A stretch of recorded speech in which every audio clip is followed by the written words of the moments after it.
हर चीजों की जरूरत पड़ेगी। आपके पास एक व्हाइट पेपर होना चाहिए लिखने के लिए, एक पेन होना चाहिए, 1 रुपए की आपको माचिस की आवश्यकता पड़ेगी आग लगाने के लिए, और साथ में आपके पास होना चाहिए एक नोट। जैसे मेरे पास था एक ये 100 का नोट। अब आपको पहले से क्या तैयारी करनी है वो मैं आपको बताता हूं। जब आप अकेले होंगे तो आपके पास जो भी नोट है, जैसे ये 100 का नोट है, आपके पास जो भी नोट है उसे 5 बार फोल्ड कर लें। 1, 2, 3, 4 और 5। 5 बार किसी भी नोट को फोल्ड करेंगे हम तो वो इतना छोटा सा बन जाएगा। आपने जो बाजार से 1 रुपए की माचिस खरीदी है उसके बॉक्स को आपको केवल आधा खोलना है। ऐसे किसी भी माचिस के बॉक्स को आप आधा ओपन करेंगे तो उसके पीछे यहां स्पेस बन जाएगा। आपको क्या करना है, ये जो नोट आपने 5 बार फोल्ड किया है माचिस में पीछे ऐसे रख देना है। ठीक है, अब सामने से देखें, कुछ पता तो नहीं चल रहा, साधारण माचिस है। अब ये माचिस आपने तैयार करके टेबल पर रख ली।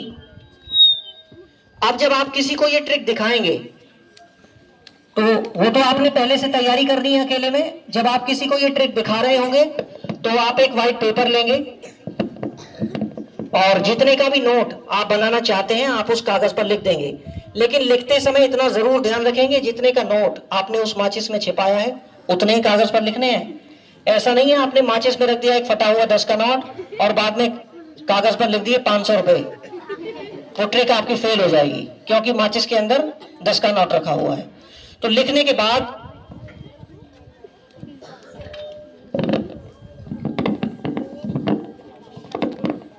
जितने का भी नोट आपको बनाना है, लिखने के बाद अपने शर्ट की बाजू को ऐसे ऊपर कर लें ताकि कोई ये ना सोचे कि आपने यहां से किसी नोट को खींच लिया होगा। उसके बाद अब आप इस माचिस को उठा लें। जैसे आप माचिस को उठाएं, दिखा भी सकते हैं अंदर कुछ तिलियां रखी हुई हैं, ऐसे भी दिखा सकते हैं, ऐसे भी दिखा सकते हैं, बस पीछे से मत दिखाना, ऐसे। ठीक है, ऐसे चेक करा सकते हैं। उसके बाद आप एक माचिस की तिली निकालें और उस कागज में आग लगा दें। जब आप कागज में आग लगा देंगे तो सभी का ध्यान कहां होगा, जलते हुए कागज की तरफ, जैसे आप सबका था। अब जिस समय ये कागज जल रहा है उसी समय आपको एक काम करना होगा, इस माचिस को सामने से बंद करना होगा। जैसे ही ये माचिस बंद होगी इसके पीछे जो नोट रखा हुआ है वो ऑटोमेटिक आपके हाथों में ऐसे आ जाएगा। अब आपको इसके लिए थोड़ी सी प्रैक्टिस की जरूरत होगी। वो प्रैक्टिस क्या है, आपको ये नोट इस माचिस के पीछे रखा हुआ है, इस तरह से आपको माचिस को बंद करना है, तुरंत पीछे फेंक देना है। ये कागज जल रहा है, आपने माचिस को बंद किया, पीछे फेंक दिया, कुछ पता तो नहीं चला क्या हुआ, नोट आपके हाथों में आ गया।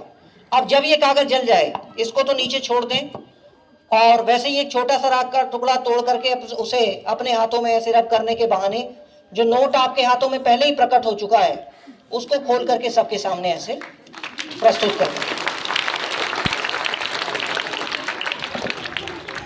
तो इस तरह से आप किसी कागज को जला करके नोट में परिवर्तित करके दिखा सकते हैं। और बेटा इसी तरह से सभी ट्रिक्स होती हैं, तो आपको कभी भी किसी के बहकावे में नहीं फंसना है। गांव में ऐसा हो जाता है कभी कभार, कुछ ढोंगी लोग आ जाते हैं, ढोंगी साधु संत का वेश लेकर के। ओरिजिनल साधु ऐसा नहीं करते, लेकिन कुछ ढोंगी लोग होते हैं, वो आपके घर आएंगे, आपको ऐसे एक दो ट्रिक दिखाएंगे। आपके घर पर माताजी होंगी, आपकी बुजुर्ग माजी होंगी, वो उनकी फिर बातों में आ जाती हैं ट्रिक्स देख करके। फिर वो कहेंगे आपसे कि आपके घर में जो धन है उसको ले आइए, पैसे वैसे उसे डबल हम कर देंगे, या आपके पास कोई ज्वेलरी है उसको ले आइए, उसको डबल ट्रिपल कर देंगे। फिर वो कहते हैं कि ये एक मटका है, इसके अंदर रख दो ये ज्वेलरी, ऊपर से हम कपड़ा बांध देंगे, कल को इसे ओपन कर लेना, आपको डबल मिलेगा, कल तक नहीं खोलना है। अब वो तो अपनी ट्रिक से उस सामान को गायब करके ले जाते हैं। फिर अगले दिन जब वो मटके के ऊपर से कपड़ा हटता है तो उसमें कुछ नहीं निकलता, ठन ठन गोपाल। फिर आप पुलिस में जाते हैं, रिपोर्ट लिखवाते हैं कि हमारे साथ ऐसे ऐसे फ्रॉड हो गया। तो आपको कभी भी बेटा इन चीजों में नहीं फंसना है, ये सभी केवल ट्रिक्स होती हैं। आप मनोरंजन के लिए इन्हें देख सकते हैं, बाकी आप कभी भी इनसे ना डरें, ना कोई आपका गलत फायदा उठाना चाहे तो उसमें आप ना फंसें। ठीक है, अब एक और ट्रिक मैं आपको